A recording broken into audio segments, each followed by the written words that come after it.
According to Taylor Swift, Travis Kelce's marriage proposal crushed it. He gave it his all, 10 out of 10. Travis Kelce, Taylor Swift's fiancé, is being honored. The multi-Grammy winner talked candidly about the moment Kelce, 35, proposed to her on August 26 while promoting her new album, The Life of a Showgirl, on Friday, October 3rd, on the UK chat show The Graham Norton Show. Swift, 35, told Norton about Kelce, who appears several times in her new album.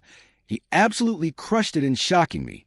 He had a whole garden constructed out the back of his house to pop the question, and while we were discussing his podcast.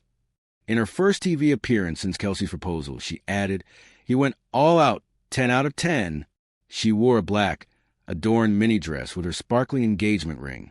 Swift responded with a straightforward statement, "You'll know," when asked if she would elaborate on their wedding preparations.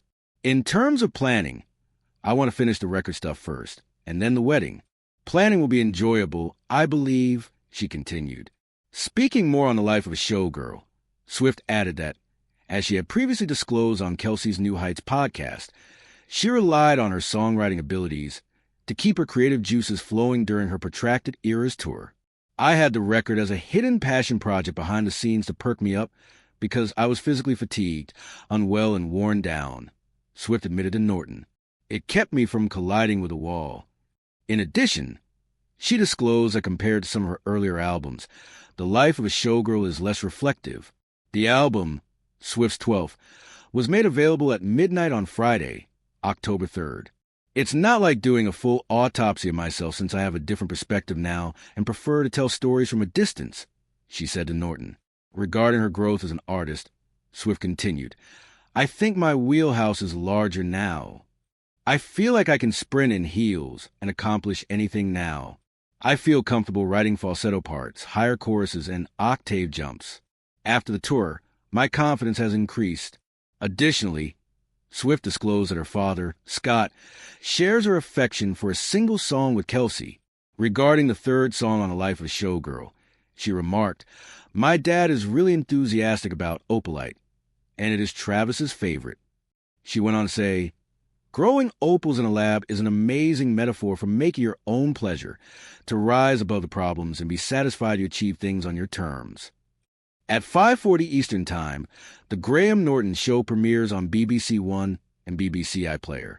Lewis Capaldi, Domhnall Gleeson, Jodie Turner-Smith, Cillian Murphy, and Greta Lee are all featured in the episode. Taylor Swift's reflections on The Graham Norton Show serve as a profound reminder that the culmination of love, artistry, and personal resilience is never an isolated occurrence, but a continuous narrative, interwoven with symbols, milestones, and transformations that resonate far beyond her individual experience. To say that her fiancé, Travis Kelce, crushed it with a proposal is more than just a romantic quip. It is a testament to how personal acts of love and commitment can echo within the public imagination when tied to a figure as globally influential as Swift. What makes this moment particularly compelling is not merely the grand gesture of the garden or the sparkling ring, but the way it intersects with Swift's ongoing narrative of reinvention, resilience, and reclamation of authorship in her life and career. The proposal becomes a narrative device as much as a life milestone, adding yet another layer to Swift's remarkable ability to merge the personal and professional into a story that captivates millions. When Swift praises Kelce's effort, 10 out of 10, it is not a casual rating but a deliberate signal of wholehearted appreciation. For decades, narratives around celebrity proposals have leaned towards spectacle, flash mobs, paparazzi leaks, luxury displays. Yet, Kelce's choice to construct a garden in his own space represents intimacy, care, and cultivation. The garden metaphor cannot be overlooked. In literature, film, and indeed in Swift's own songwriting, gardens symbolize growth, protection, and new beginnings. They suggest a space cultivated through patience and attention, one that must be nurtured to thrive. By choosing a garden as the backdrop for his proposal, Kelce not only created a romantic setting, but also aligned himself with the imagery central to Swift's storytelling universe. It is no coincidence that Swift is son of ivy, roses, and golden hours. Her work has always tethered the organic world to human emotion. This proposal, therefore, is not only an act of love, but an act of storytelling, one that speaks her language fluently. The symbolism extends further. The sparkling engagement ring she wore on the show is not just jewelry. In the public imagination, it becomes a signifier of transition. Swift, who has long been subjected to commentary about her relationships, is now moving toward a phase defined not by fleeting romance, but by enduring partnership. The ring functions as a cultural artifact, a physical manifestation of her new chapter, and as always with Swift, it tells a story. Just as her red scarf or cardigans became immortalized symbols of relationships past, this ring now carries the weight of a narrative future. The cultural significance of her choice of words, "He went all out," is also notable. It reframes Kelce not as a supporting player in her story, but as an active co-architect of their shared life. In the past, many of Swift's public relationships were marked by a sense of imbalance, where her partners either shrank from her spotlight or were subsumed by it. Kelce, by contrast, appears to embrace the shared gaze, neither intimidated by her fame nor desperate to exploit it. By constructing a deeply personal, home-centered proposal, he reinforces the idea of partnership as sanctuary, a theme Swift herself has repeatedly explored in her music. Songs like Lover and Daylight already hinted at her yearning for a safe, enduring love. Kelce's gesture confirms this yearning has been met, not in abstraction, but in reality. Swift's comments on wedding planning, "You'll know," demonstrate another key aspect of her narrative mastery, the withholding of detail. Just as she teases album drops with cryptic clues and Easter eggs, so too does she shape her personal milestones into suspenseful arcs. Fans know not to expect full transparency. Instead, they are invited into a game of speculation and anticipation.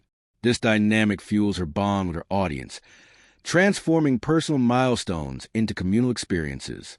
The wedding, therefore, is not just a private event in the making, but a cultural moment in waiting, one that will inevitably be parsed, celebrated, and mythologized across media and fandoms. The tie-in with her new album, The Life of a Showgirl, cannot be overlooked. Swift admitted that the record served as a passion project that kept her from colliding with a wall during the exhausting demands of the era's tour. This admission reframes the album not just as an artistic output, but as a survival mechanism. In doing so, Swift reasserts a theme central to her entire career: the act of creation as a means of resilience. From the diary-like honesty of Fearless to the reinventions of 1989 and the reclamations of Red, Taylor's version, her discography is as much a chronicle of survival as it is of artistry. The Life of a Showgirl extends this pattern by emphasizing performance, spectacle, and resilience. The Showgirl, often dismissed as a figure of entertainment without depth, becomes redefined in Swift's hands as a metaphor for endurance, artistry, and empowerment. This reframing has broader implications for how women in entertainment are perceived. The word showgirl historically carried connotations of objectification, of women as adornments rather than authors of their craft. By claiming the title, Swift subverts this history, presenting herself as both the performer and the architect, both the spectacle and the storyteller. In saying she can now sprint in heels and tackle octave jumps with confidence, she presents herself as a master of her domain, able to dazzle and endure simultaneously. This is not mere bravado. It is a manifesto of resilience. In essence, Swift has rewritten the script of what it means to be a showgirl in the 21st century. Not a passive entertainer, but an empowered auteur. Her anecdote about the song Opalite and its shared significance for both her father and Kelce adds yet another dimension to this narrative. The metaphor of laboratory-grown opals, beauty cultivated rather than mined, aligns perfectly with her philosophy of self-created joy. Happiness, like art, is not something unearthed by chance, but something deliberately built. By linking her father and fiancé through this shared song, she symbolically unites her family and her partner, weaving together past, present, and future. The resonance of this anecdote lies not only in the song itself, but in what it represents: harmony, balance, and the creation of joy on one's own terms. The Graham Norton platform amplified all of this. Known for its blend of humor and intimacy, Norton Show allowed Swift to present herself in a context that was both glamorous and candid. Seated alongside actors and musicians, she positioned her narrative within a broader cultural dialogue.